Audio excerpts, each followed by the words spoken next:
When the doctor told me I had 6 months to live, my son Richard was already calculating my life insurance payout in his head. I could see it in his eyes. What he didn't know was that I'd been playing dead for 20 years, and the real surprise wasn't my diagnosis.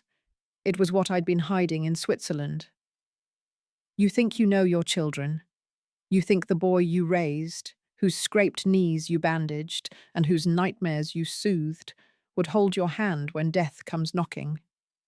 But sometimes, death reveals or specials who people really are. And sometimes, that revelation is exactly what you need to finally start living. My name is Eleanor Whitmore, and 2 months ago, I was diagnosed with terminal pancreatic cancer. Except I wasn't. But we'll get to that part. First, let me tell you about the morning my son and his wife decided I was worth more dead than alive. It started with a routine checkup that wasn't routine at all. Dr. Marcus Webb had been my physician for 15 years, so that morning he looked at me differently, like I was already a ghost. Eleanor, I need you to sit down. The test results. They're not what we hoped. Richard and his wife Patricia had insisted on coming with me. Mum's been forgetting things, Richard had told the doctor, shooting me a look that suggested I should play along. We're concerned about her living alone. Dr. Webb pulled up the scans on his computer. Mrs. Whitmore, I'm afraid the mass we found is malignant, stage 4 pancreatic cancer.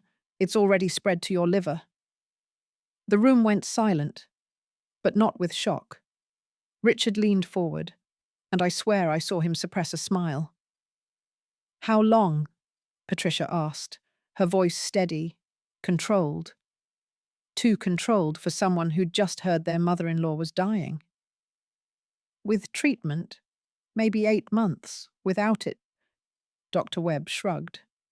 3 to 6 months. And the treatment, Richard jumped in. It's expensive, right? And painful. Mum, you wouldn't want to suffer through that at your age. I was 72, not exactly young, but not ready for the grave either. At least not the grave Richard was already designing for me. I need time to think, I said quietly. Patricia patted my hand with all the warmth of a frozen fish. Of course, Mum. But remember, quality of life is more important than quantity. Richard's father wouldn't have wanted you to suffer. Richard's father. My husband Charles, who died 10 years ago in a boating accident that paid out a $2 million life insurance policy. An accident Richard had suggested Charles take that boat trip. Alone. Despite knowing Charles had been drinking heavily since his business failed. I'd had my suspicions then, but no proof. Now, watching my son's eager face as he discussed my death, those suspicions crystallized into certainty. Let's go home, I said. I need to rest. The drive home was revealing. Richard and Patricia thought I was in shock, too stunned to pay attention, but I heard every word.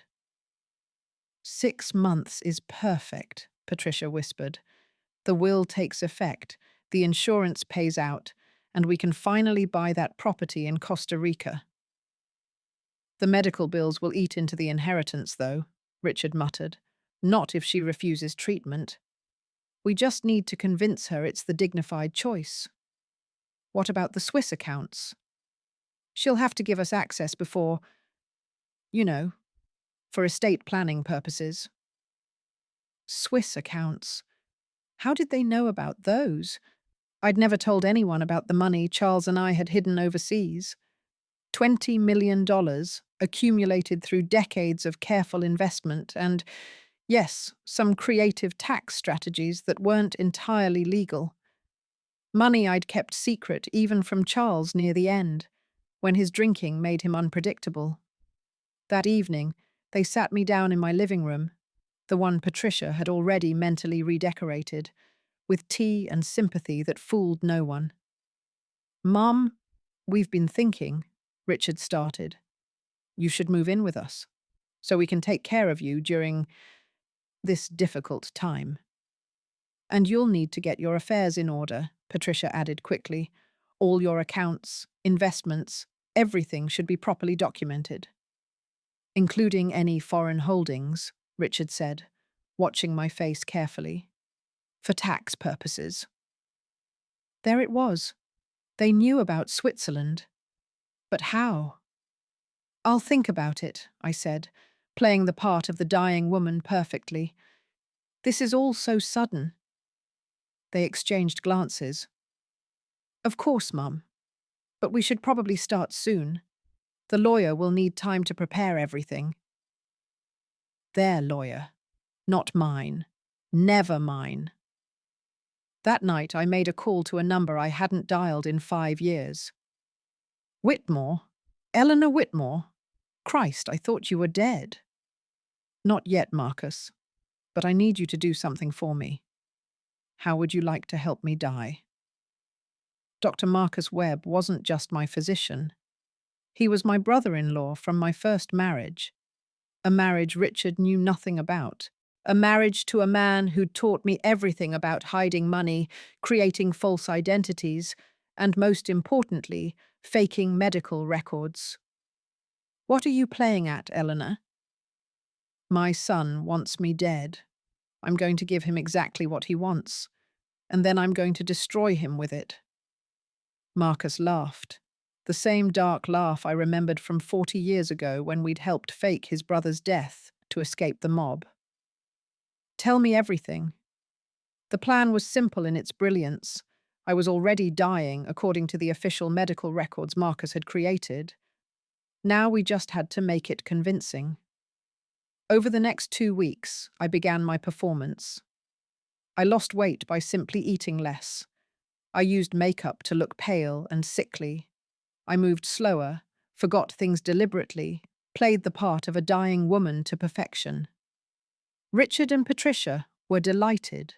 They started bringing paperwork for me to sign. Power of attorney documents, estate transfers, account access forms. It's just to make things easier, Richard assured me. When the time comes. I signed some of them. The harmless ones, the ones that would later prove their guilt. But the Swiss accounts, those required a different approach. I don't remember any Swiss accounts, I told them, adding a tremor to my voice.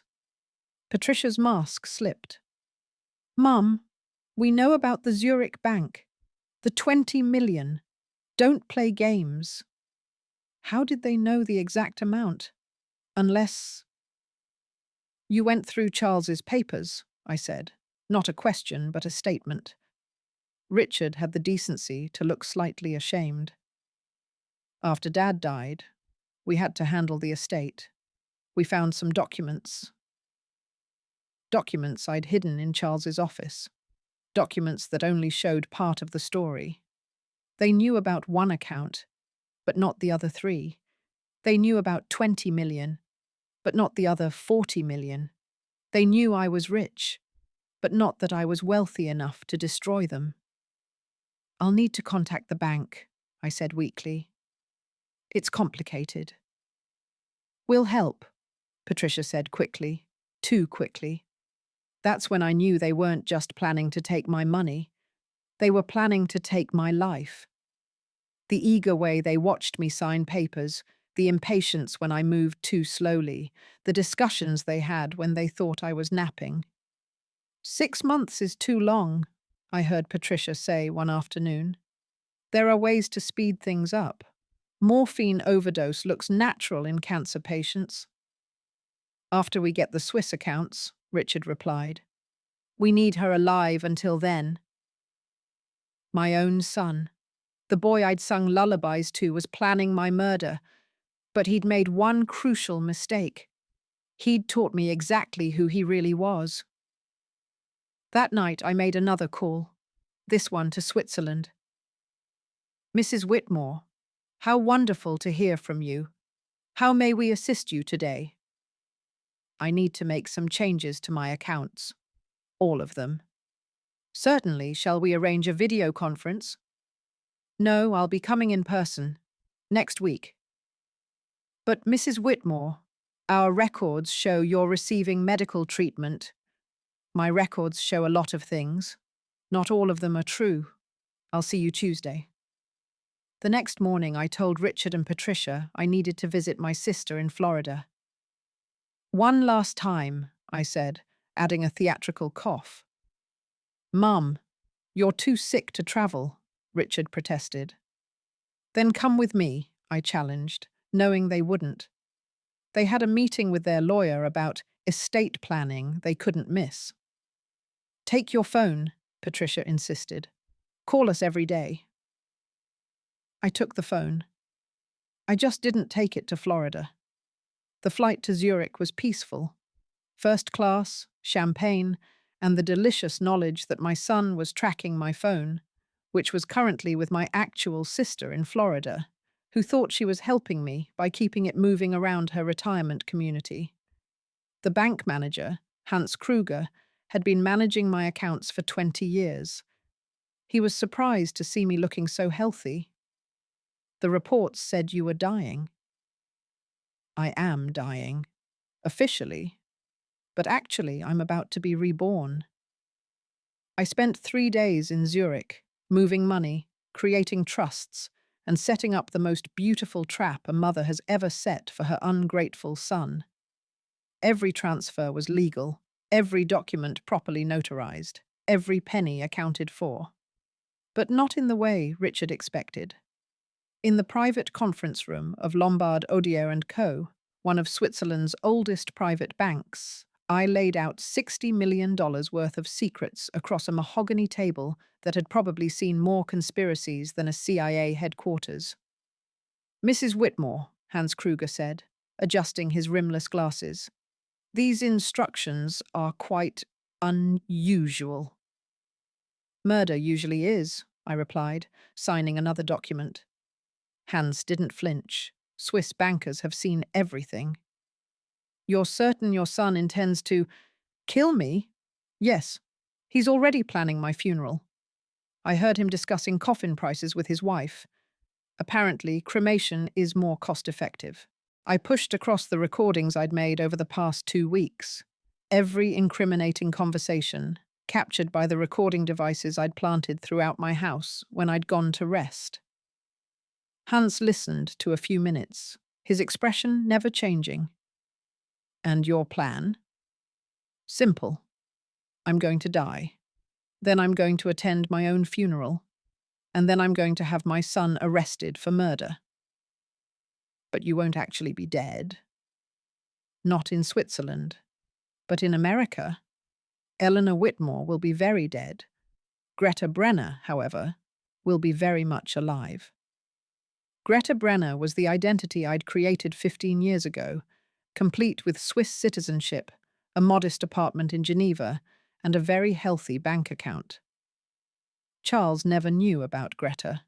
Neither did Richard. She was my insurance policy, created when I first suspected Charles's drinking would eventually kill him or bankrupt us. The 20 million they know about, I told Hans, will transfer to them upon my death. But it will transfer in a very specific way, traceable, flagged. Every transaction monitored by both Swiss and American authorities. Money laundering flags? Exactly. The moment they touch it, they'll trigger investigations. But they won't know that until it's too late. And the other 40 million? Already transferred to Greta Brenner, along with the property in Geneva, the investment portfolio and the art collection. Hans smiled for the first time. You've thought of everything. Not everything. I need one more thing. A doctor.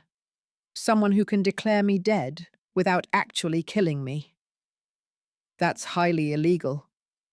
So is murdering your mother for inheritance money. Hans made a phone call in rapid German. 20 minutes later, Dr. Friedrich Zimmermann arrived. He was younger than I expected, with kind eyes and steady hands.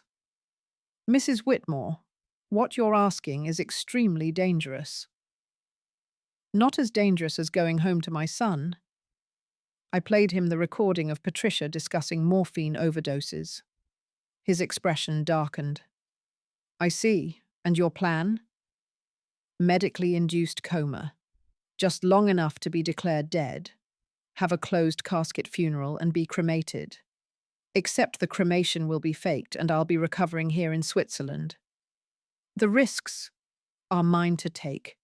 The question is, will you help me? Dr. Zimmerman looked at Hans, then back at me. I took an oath to do no harm. Allowing you to return to people planning your murder would violate that oath. Yes, I'll help. We spent the next 3 days planning every detail. The drugs that would slow my heart rate to nearly nothing. The medical transport that would move my body. The crematorium that would provide fake ashes. The paper trail that would satisfy American authorities. You'll need someone on the inside, Dr. Zimmerman said. Someone to manage things after you're declared dead. I have someone. My first husband's brother. He's already involved. Marcus had been busy in my absence. He'd created medical files showing rapid deterioration. He'd even arranged for a hospice nurse who was actually an actress friend of his from his community theatre days. I flew back to America as Greta Brenner, then drove to Florida to retrieve my phone and my sister. Eleanor, you look wonderful for someone dying of cancer, Mary said suspiciously. Remission, I lied. Temporary, but I'm making the most of it. She didn't believe me, but Mary had learned long ago not to question my stories. Being my sister meant accepting that I lived a life she didn't fully understand. I returned home to find Richard and Patricia had practically moved in. Mum, we were so worried you weren't answering your phone. I was saying goodbye to Mary. The phone service in her retirement community is terrible. They exchanged looks. They'd been tracking my phone, confirming I was where I said I was. Perfect. Mum, while you were gone, we spoke to the Swiss bank, Patricia said carefully. My heart rate spiked, but I kept my face neutral. Oh? They said you need to appear in person or via video call to transfer the accounts. Good. Hans had played his part perfectly, giving them just enough hope to hang themselves with. I'm too weak to travel again, I said, adding a realistic wheeze. Video call then, Richard said quickly. We can set it up tomorrow. I'll need the account numbers and the passwords. I pretended to think, then shuffled to my desk, making a show of looking through papers. I found what they wanted.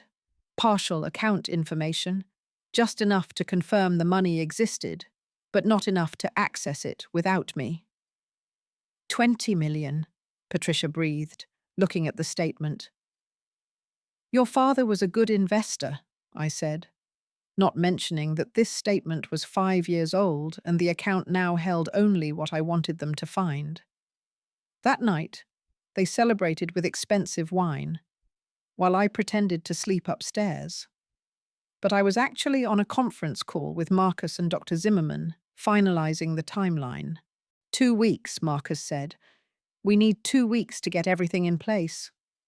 I can last 2 weeks, I assured them. Those 2 weeks were the hardest of my life. Not because pretending to die was difficult, but because I had to watch my son's excitement grow with each passing day.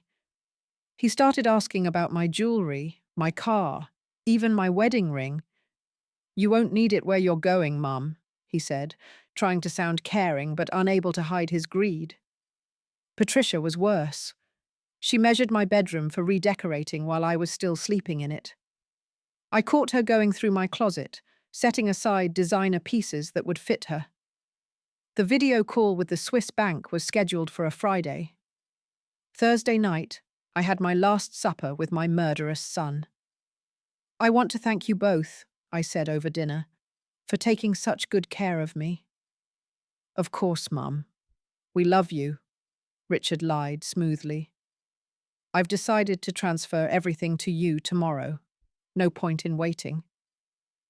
They tried to hide their excitement, but I saw Patricia grab Richard's hand under the table. That's very generous, Mum, Richard managed. You're my only family. Who else would I leave it to? That night, I took the first dose of Dr. Zimmerman's cocktail, just enough to make me appear weaker in the morning, confused, vulnerable. The video call was at 10. I dressed carefully in the clothes I wanted to be found in, the outfit they'd bury me in, if they actually buried me. Hans appeared on screen, playing his part perfectly. Mrs. Whitmore, you're looking well. Thank you, Hans, I said weakly. Now, you wish to transfer the entire balance of account ending in 4791 to your son, Richard Whitmore? Yes. And you're doing this of your own free will? I hesitated just long enough to make Richard nervous. Yes, of my own free will. Please confirm the amount to be transferred. $20 million. And you understand this transfer is irrevocable? I understand. Hans typed for a moment. The transfer will complete in 48 hours. Is there anything else? No, thank you, Hans. The call ended. Richard and Patricia were ecstatic. They opened champagne at 11 in the morning, toasting to their future while I sat dying in front of them. We should call the hospice nurse, Patricia suggested. You look tired, Mum. The hospice nurse arrived that afternoon. Maria, Marcus's actress friend, played her part brilliantly. Mrs. Whitmore needs rest, she announced after checking my vitals. Her heart rate is concerning. How concerning? Richard asked, and I heard the hope in his voice. She should be comfortable. That's all we can do now. They believed they'd won. The money was transferring. I was dying on schedule. Everything was going according to their plan, which is why they didn't notice when Maria injected me with the second phase of Dr. Zimmerman's cocktail, or when Marcus arrived that evening for a final goodbye and slipped me the third dose. By midnight, my breathing was so shallow that Richard checked on me twice. Still alive? Patricia asked when he returned to their room. Barely. Good. We need her to last until the transfer completes. Saturday passed in a haze. The drugs made everything dreamlike, but I was conscious enough to hear Richard calling funeral homes for prices. Cremation? Definitely, but he told Patricia. No point in an expensive casket. Sunday morning, Maria took my vitals and shook her head gravely. It won't be long now. The transfer was due to complete at 10. At 9:30, my heart rate dropped to almost nothing. At 9:45, Richard received confirmation from the bank that $20 million was now in his account. At 10:05, I died. Maria performed CPR for show, then called Marcus, who pronounced me dead at 10:23 a.m. I'm so sorry for your loss, Maria said to Richard and Patricia, who were trying very hard to look grief-stricken. She's at peace now, Richard managed. No more suffering, Patricia added. Marcus handled the death certificate, the funeral arrangements, everything. Richard and Patricia were too busy planning their new life to ask questions. Why would they? They'd gotten everything they wanted. The funeral was scheduled for Wednesday. Closed casket. Per Richard's instructions.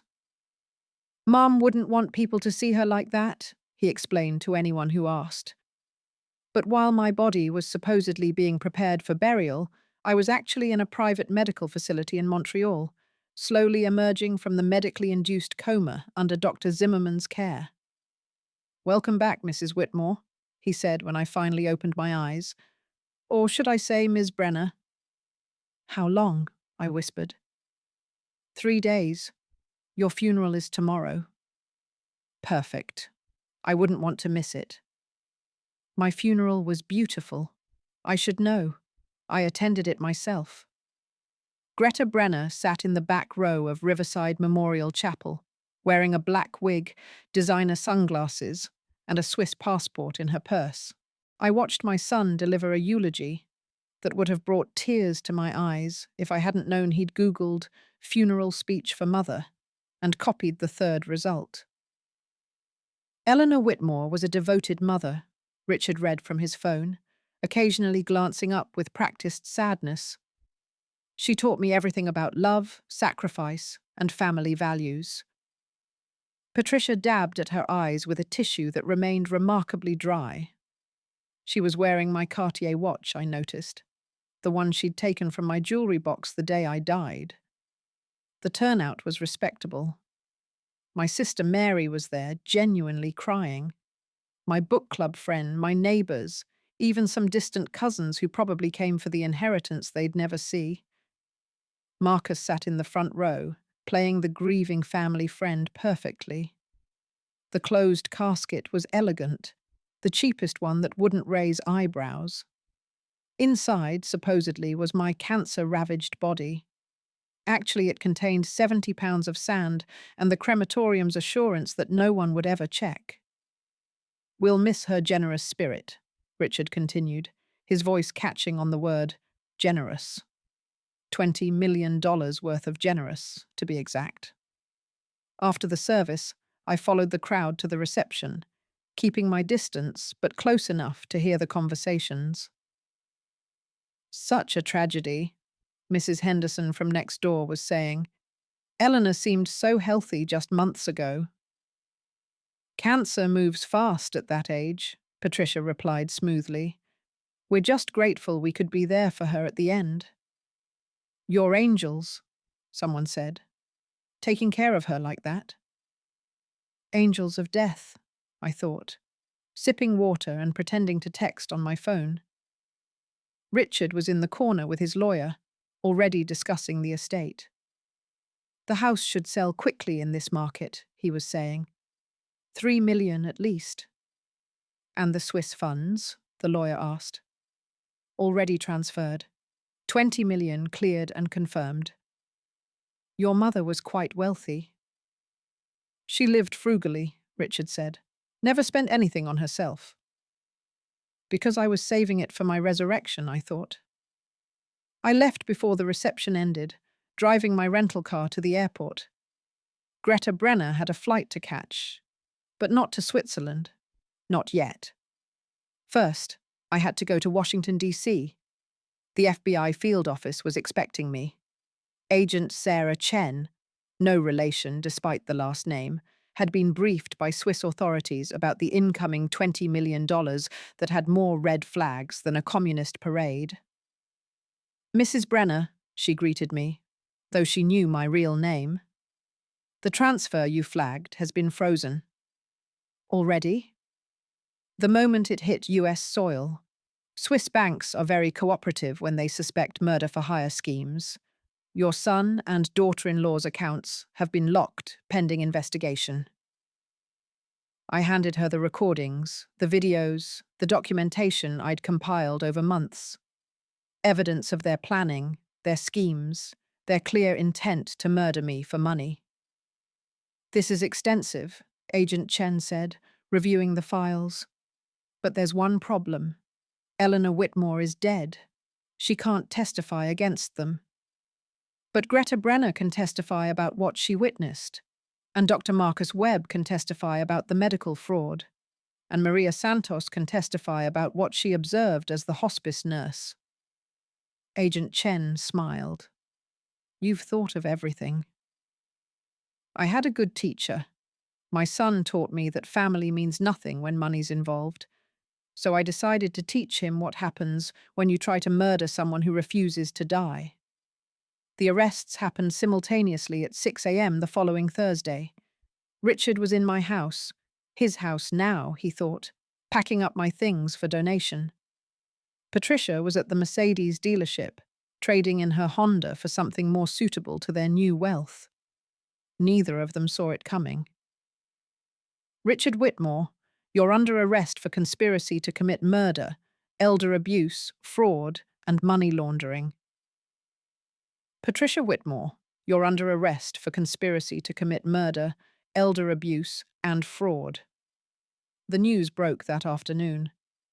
Prominent couple arrested for murdering elderly mother for inheritance. The media loved it. The wealthy son, the greedy daughter-in-law, the cancer-stricken mother who died just days after transferring $20 million.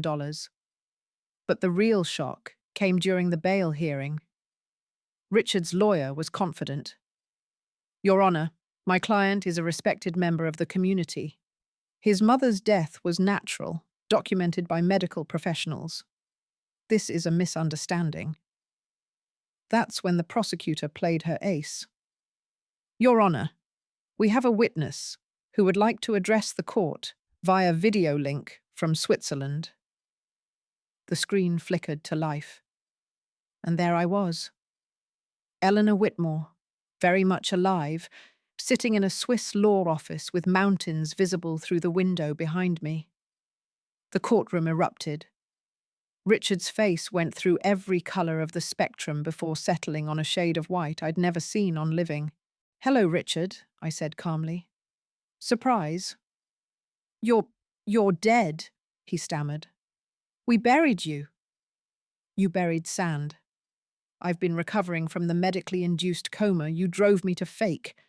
Did you really think I'd let you murder me for money?" Patricia fainted.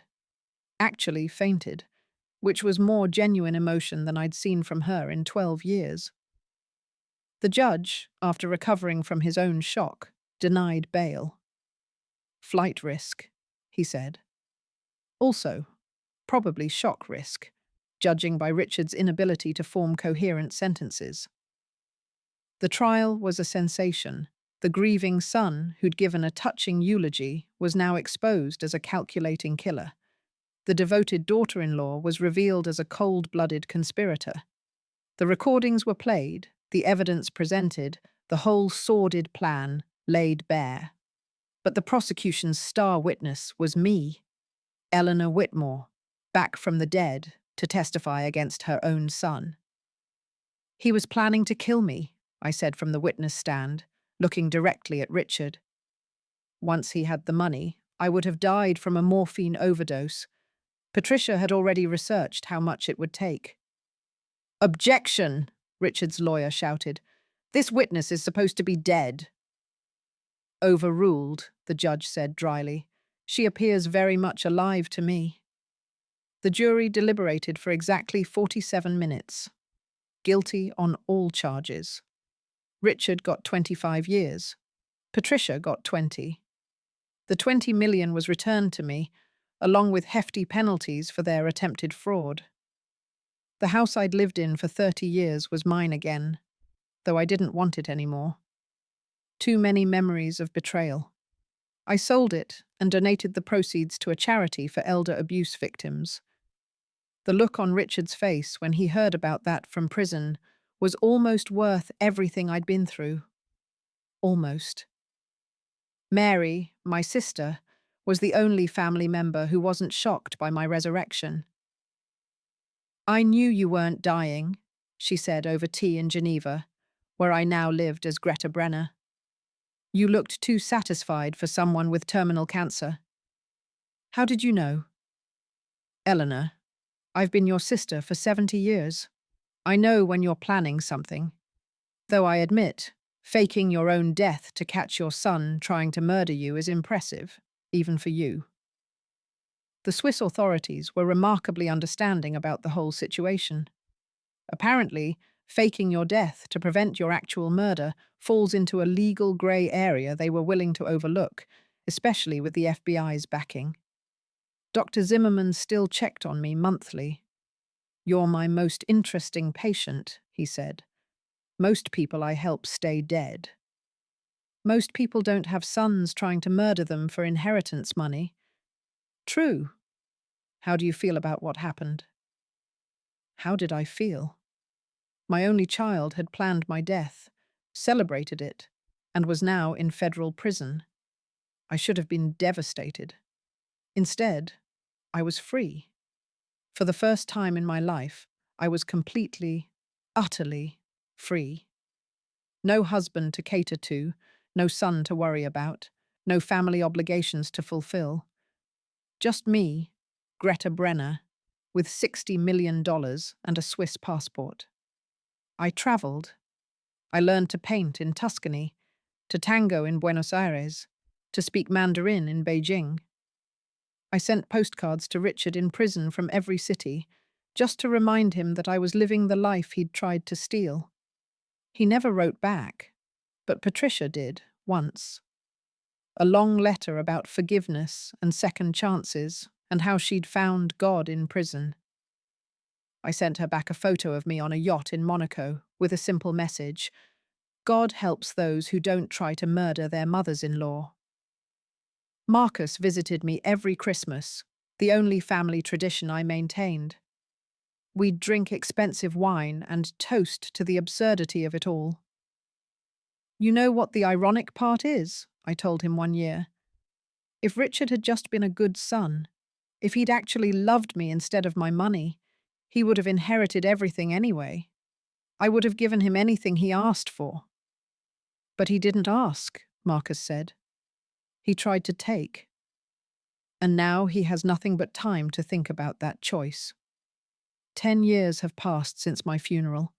Richard has 15 more years to serve. Patricia got out on good behavior but can't find work. Turns out nobody wants to hire someone convicted of trying to murder their mother-in-law for money. I'm 82 now, actually dying this time. Slowly, peacefully, on my own terms. My will is clear and simple. Everything goes to charity. The Eleanor Whitmore Foundation for Elder Protection will help other seniors facing what I faced. Richard will be notified of my actual death when it happens. This time, he won't be invited to the funeral. This time, there won't be any inheritance to fight over. This time, when I die, I'll stay dead. But not yet. Not today. Today I'm sitting on my balcony in Geneva, watching the sun set over the lake, sipping champagne that costs more than Richard's prison commissary account holds in a year. You want to know the secret to a happy ending? Sometimes you have to die to get it. Sometimes you have to let the people who claim to love you reveal exactly who they are. And sometimes, just sometimes, you have to come back from the dead to make sure they pay for it. My name was Eleanor Whitmore. I died at 72 from a son's greed and a daughter-in-law's ambition. But Greta Brenner rose from those ashes, and she's living the life Eleanor never could. Richard wanted me to find somewhere to die. I found somewhere to live instead. And the fact that it's paid for with the money he tried to murder me for? Well, that's just poetic justice. The Swiss have a saying: the mountains don't care about your problems. Neither do I. Not anymore. Richard and Patricia are someone else's problem now. The federal prison systems, to be exact. Me? I'm just a ghost with a Swiss bank account, haunting the dreams of the son who tried to bury me alive. And honestly, I've never been happier. Death, it turns out, was the best thing that ever happened to me, even if it didn't quite stick.